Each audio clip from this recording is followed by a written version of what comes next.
Okay, hello everyone, and welcome back to Potty Planet Entertainment. My name is Chris, and in case you don't know, I review movies and I rank them on a scale of 0 to 100 in increments of 5. Today, I'm going to move this a little bit. Today, I cannot believe I am making this review. I am reviewing Avatar 2. Can you believe it? There's an Avatar 2 now. This took a long time, but we're finally here. Peep the shirt. I'm here for this, man. And it looks like James Cameron is here for it too, because he's gonna make like 6 of these things. I'm here for it, man. Wow. Finally. After all these years, it's been 13 years since Avatar. 13. Okay? That's a long time. But we're finally here. Avatar 2. I remember when Avatar came out. I was 10 years old. And everybody was talking about it. It was huge. Everyone was talking about it. Everyone was going to see it except for me. And man, did I feel left out. So I didn't see Avatar until like 2020, if you can believe it. Yeah, that's how long it took me to watch Avatar. It's crazy, but I watched it and I really enjoyed it. Then I watched it again and I liked it just as much. Then I saw it in theaters recently in 3D and it was amazing.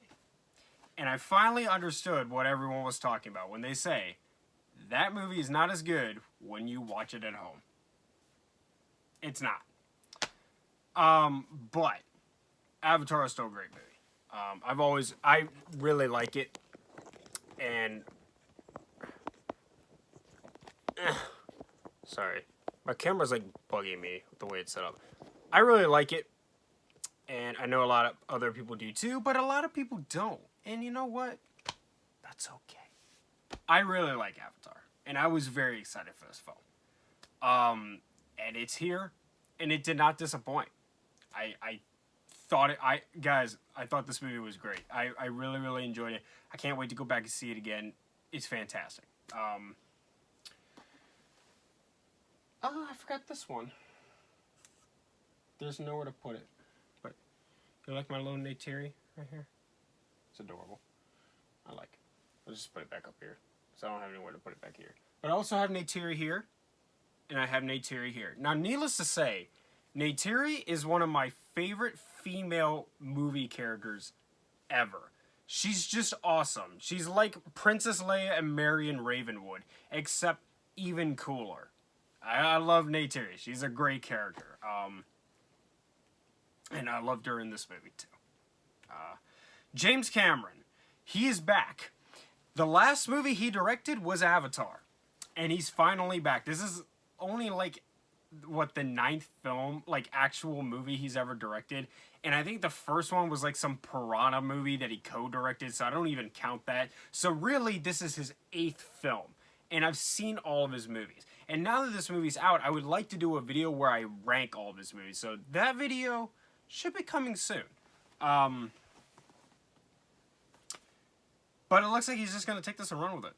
Making a bunch of Avatar sequels. Why he wants to pour all of his focus and energy into Avatar, I don't know, but I'm here for it. And hopefully one day I can visit the Avatar stuff at Animal Kingdom.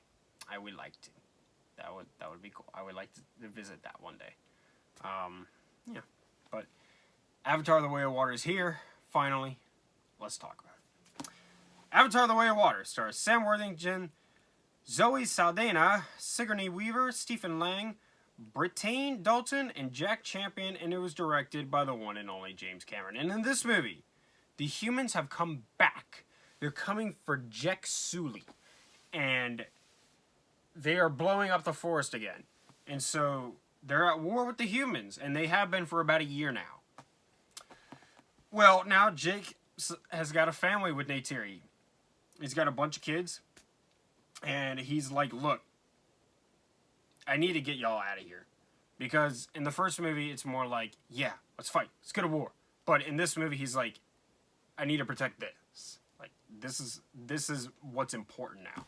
So he takes them to a different tribe, far away, that lives off of water.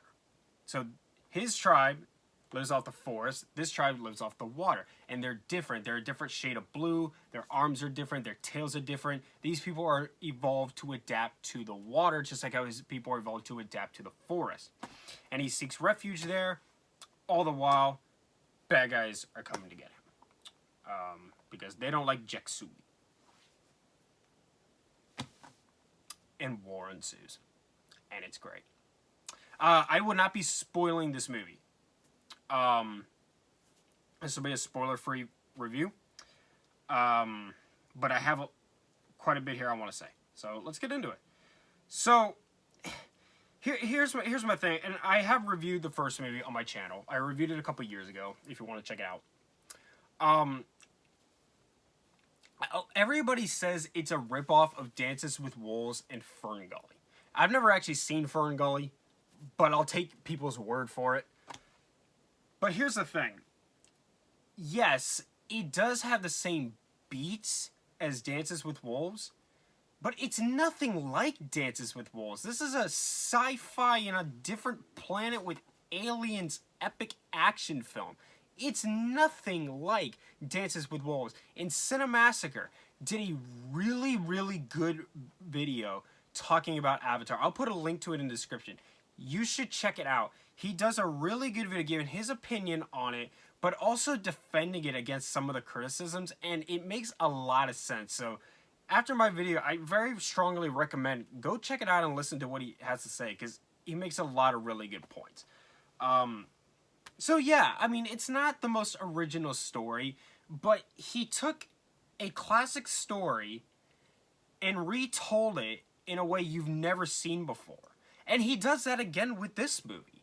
Now, I don't think this is going to get as many comparisons to Dances with Wolves, because it's certainly not like it, but it also does the same fish out of water thing while Jake is learning to be like the Neytiri. Well, now he's with this water tribe, and he and his family are learning to be like them. So they do that again as well. It does follow some of those same beats, and some of that is to its detriment.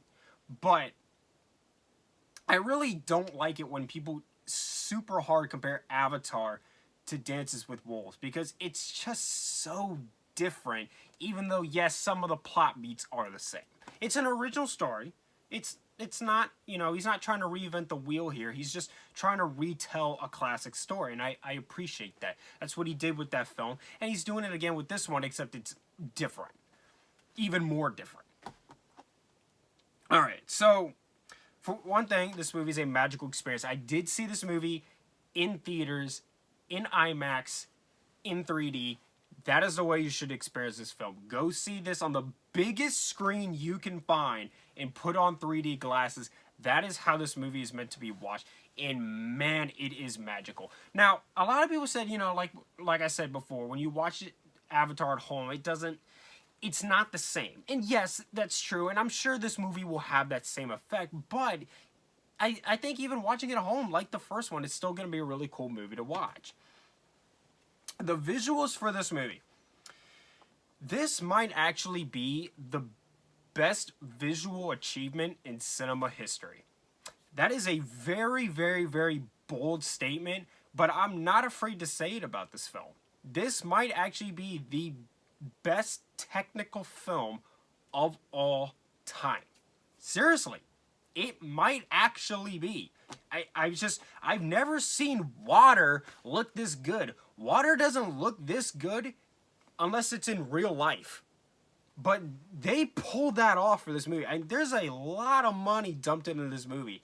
And it's pretty obvious why James Cameron said this movie has to be like the 4th highest grossing film of all time just to break even.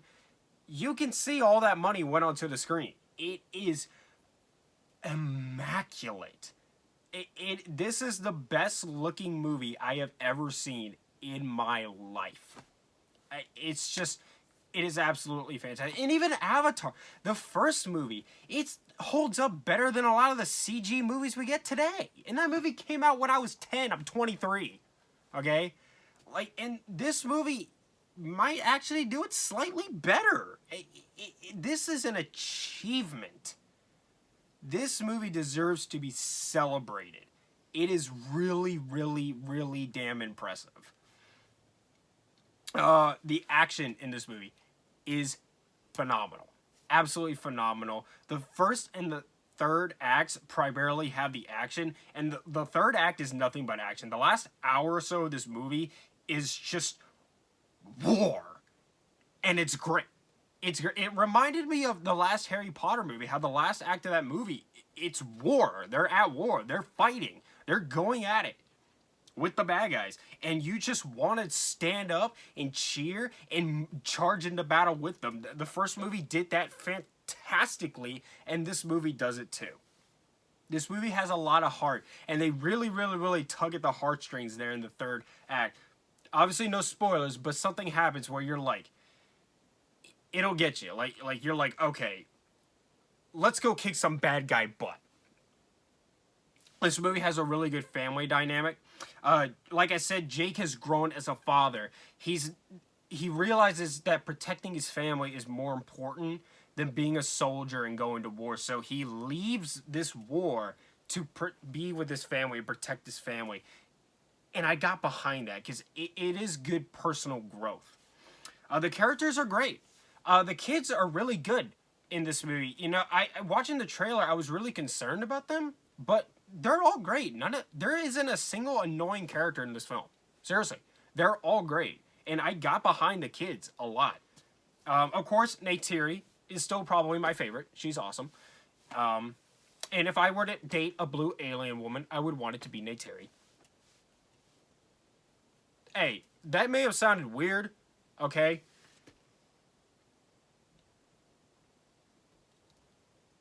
I'm gonna find it. Just shut up.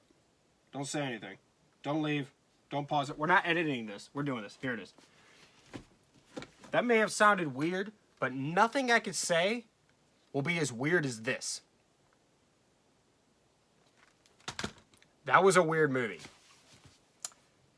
But the characters are great. The kids are great. I got behind them. The kids are really the main characters of this film. And that to me works a bit as a detriment, but because I like the characters, I didn't hate it. The creatures in this movie are great. Avatar and Avatar The Way of Water do a fantastic job creating these great monsters. These great, like there's these whales in this movie, but they're not whales, they're alien whales, but they're really cool. And they look fantastic. The music is beautiful. Now, it's not the same composer as the composer from the first one, but what they did here with this one is similar to it. It resembles it very well, and it's just beautiful to listen to. This movie also really expands on the universe. It does a good job. We get to see more of Pandora. We get to venture out into this world a little bit and see what else is out there. And I'm hoping that the third one does more of that. I hope that we've been to the forest, we've been to the ocean, and I'm excited to see where the third one takes us. And James Cameron is an amazing director. How he handled a film of this size, it's really impressive. There's not very many people out there that can do this. I mean, this is an intimidating, scary challenge that he put himself up against. And he just killed it. I mean, I champion him so, because he's just made so... He hasn't directed a lot of movies, but he just always does such a good job with everything he touches. It's just amazing. And this movie has a very good environmental message to it. The first one was about protecting the forest. This one's about protecting the ocean. And I'm excited to see what the third movie does. And thankfully, we don't have to wait 13 years for it. We only have to wait 2. So I'm very happy about that. All right, now let's get into my cons, because I do have some. This isn't a perfect movie. For one thing, the second act is the weakest act, in my opinion, because it's longer than it needs to be, and it halts the story. This movie is 3 hours long. It's like 3 hours and like a couple extra minutes, I think. and it doesn't need to be. I think the first one is like 2 hours and 40 something minutes. That's with the credits. That's about where this should have been. It's just at some point when it just gets into all visuals. It halts the story and it gets into all visuals. They're swimming around, they're doing all this stuff. It's really pretty to look at. And at some point I was sitting there and I was like, if I'm going to go to the bathroom, now's a good time to do it because this is going nowhere. So I got up, I went to the bathroom, and when I came back, I realized everybody else started figuring that out too, and they started to go into the bathroom as well. So that was the moment in the film where everybody started to get up to go pee and fill up their popcorn and do whatever they had to do, because after people saw me do it, they realized, yeah, the story's come to a halt. This is not important. I can miss this. So James Cameron really gives you a bathroom break in the second act of this film. Which, yeah, it just is beautiful to look at, but I was like, okay, this is great, but let's get moving here. You know what I mean? It just came to a halt for like a good 20 minutes, and I was like, this movie could have been 20 minutes shorter. Like, 5 minutes of this would have been enough. Let's keep going here, but he just kept dragging it out, and it was really starting to stall. Jake and Neytiri also take a back seat to the... Alright guys, well, it's a Christmas miracle. Sorry for this interruption, but I was filming this last night, and it's currently about 5:20 a.m. when all of a sudden my video cut, my phone told me I was out of storage space. So I deleted some photos, and next thing I knew, my video was gone too. So I posted about it to my Instagram and to my community, which, by the way, I've never done that before, but yeah, I posted on the community tab, which, start checking that, because I might start using that. But it was just gone. The video was just gone. I did everything I could to recover it. I got in contact with Apple. They told me, hey, it's basically gone. But then I woke up this morning and it was just back. So, alright, let's continue. I don't have a whole lot left. So, I literally only had like 2 more minutes that I needed. So, let's just go ahead and finish. So, yeah, it was like I was saying, Jake and Neytiri kind of take a backseat to their kids. I didn't really like that, but because I did like the characters of the children, I didn't hate it, and I kind of went along with it. And then my last note was that there's a human character in this movie named Spider, who I actually liked. He gives us a good human perspective throughout the world of the aliens, because in the first movie you get a good mix of aliens and humans. This movie is just nothing but the aliens, or the Na'vi. And so Spider is there as a sort of like a relatable character a little bit to be there amongst the aliens. And so I like this character, but his motivation is very unclear, and you can't really read him very well. And so I thought he could have been, even though I liked his character, he could have been written a little bit better. But that's about it. I loved Avatar: The Way of Water. I can't wait to go back and see it again, and I'm going to give it a 90. If I go back and I like it even more, then I'll give you some updated thoughts. I've only seen the movie one time, so maybe I'll like it better. Maybe I'll think it's like a 95 or 100 upon second viewing. We'll just have to wait and see. Thank you so much for watching. Subscribe to Potty Player Entertainment for more. Hit the like button, leave reviews, suggestions down in the comments down below. Follow me on Instagram and TikTok at Potty Player Entertainment for channel updates and bonus content. And much love.